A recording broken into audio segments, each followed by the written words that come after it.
Greetings, greetings, greetings, greetings, greetings, greetings. It's a new day upon us. Ak right here with you at noon. I'm going to adjust this camera here a little bit. Boom.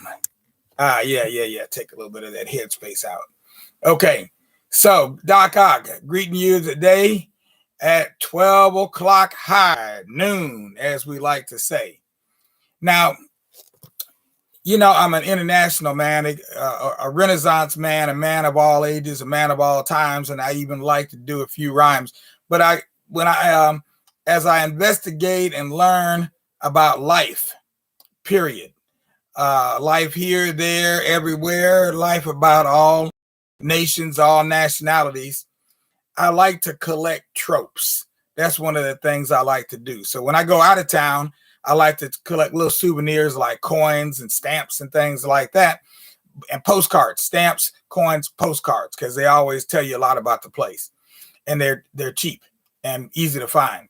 But I also like to collect tropes, and I even do it when I do virtual traveling on TV. And so one of the old tropes that I recall, I believe it's a John Wayne trope.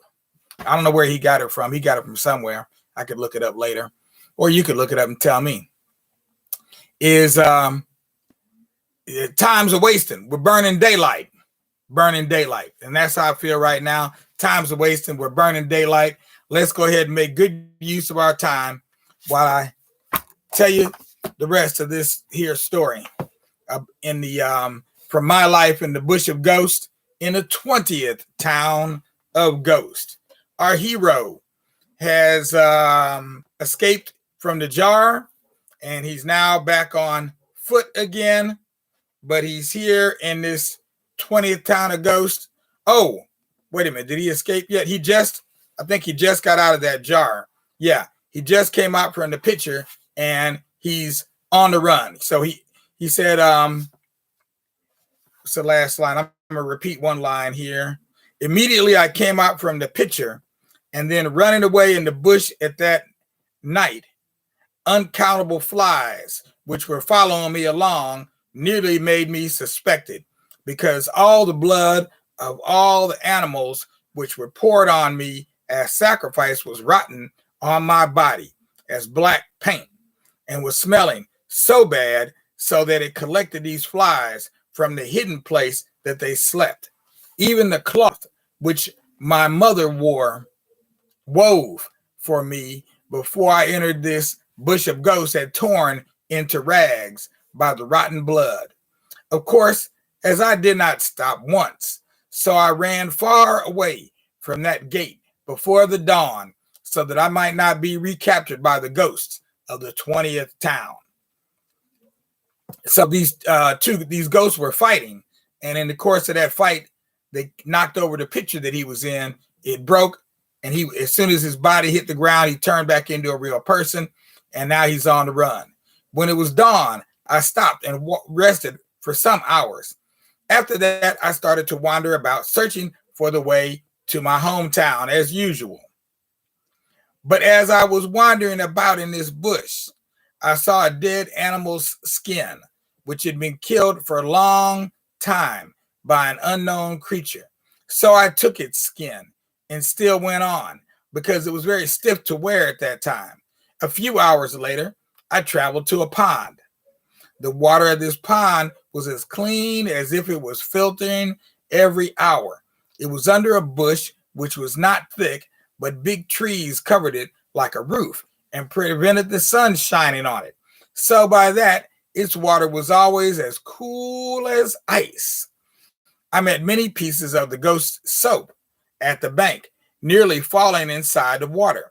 So this showed me that the users of this pond were not so far from that place. Immediately I discovered it. First, I listened attentively for some minutes.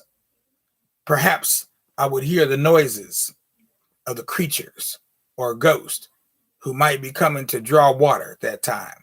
Or perhaps a town of ghosts would be near there. But when there was no noise or voice of any creature heard, even a bird did not cry near that place at all. Then I put the skin down at the bank and entered this pond. I drank the water to my satisfaction, as I never tasted either fresh or dirty water since I was in the picture, except the blood of the animals poured on me as sacrifice with the spit of their mouths, which was dropping onto my head when opening them and looking at me with much surprise as I was singing the earthly songs, which were newly born into the town of the aquatic ghost, and also in the 20th town, which is the capital. After that, I washed away the rotten blood off my body. Then I washed the skin of the animal as a cloth. After that, I looked around this pond and saw a place where the sun reached the ground. So I went there and spread the skin there to dry. Having done that, I went to a thick bush, which was as a roof. I hid under it and hastily looked at my back, my front, my left and right, and also up and down with a doubtful mind. Perhaps a ghost or a harmful creature might be coming at that time to catch me. But as the bush which surrounded this pond was very quiet, without any noise of a creature, whatever it might be, so I began to feel much cold without being cold. And when my heart was not at rest for the quietness of that place, then I went to the place that I spread the skin in the sun and began to warm myself in the sun. Perhaps my body would be at rest. But when there was no change at all until the skin was dried, then I took it and left that area as quickly as possible. So I wore it as a cloth, of course. It could only reach from my knees to the waist. So I was going on with it like that. It was on this day I believed that if there is no noise of a creature in a bush, or if a bush is too quiet, there would be fear without seeing a fearful creature. It's just a little bit too quiet. After I had traveled to a short distance from the pond, I stopped under a tree. As it was then in the evening, then I started to think what I could eat, because there was nothing more edible than the small fruits which had fallen down from this tree where I sat at its foot. Although I did not know the name of the fruits or its tree, as they belonged only to ghosts of that area. When I tasted them, they were very sour. Though I ate them like that, as there was no other food or any edible thing there for me again. Having finished these fruits at about 8 o'clock, I was looking for a safe place to sleep. After a few minutes, I saw a large tree, which was near that place, and there was a huge hole in its body, which could contain a person. Not knowing that this hole was the house of an armless ghost who had been expelled from his town, which belonged only to all the armless ghosts. When I entered this hole, I traveled to a part of it which contained me, but it still went further. So I laid down and fell asleep at the same time, because I had no chance to sleep or rest once for all the time that I spent inside that picture. But when it was about 12 o'clock in the midnight, this armless ghost, who was the owner of the hole, wanted to go out, of course. I did not know that somebody was living there before I entered, as he could only go out at night to fetch his food. So when he reached the place that I slept, he stumbled on me and fell down unexpectedly, because he did not know that somebody was there already. And also the hole was very dark. So some part of his body was wounded, as he was armless to defend himself. I woke up unexpectedly as he fell down on me suddenly. After a few minutes, he tried his best and got up with pain. Then he asked with rage, "Who is that?" Of course, as my friend, the young ghost in the town of the ghost burglars, had taught me some of the ghost language, so I replied, "I am an earthly person." But when he heard the words of earthly person from me, he exclaimed, "Oh, you are the one who is always coming here and stealing all my property whenever I go out. I will catch you this night. Just hold on for a minute." Having said so, he cried out louder to the other ghosts, who are his partners, to come and help him to grip me, as he is armless. But before his partners could reach there, I jumped down from the hole to the outside, and without any ado, I started to run away that night for my life.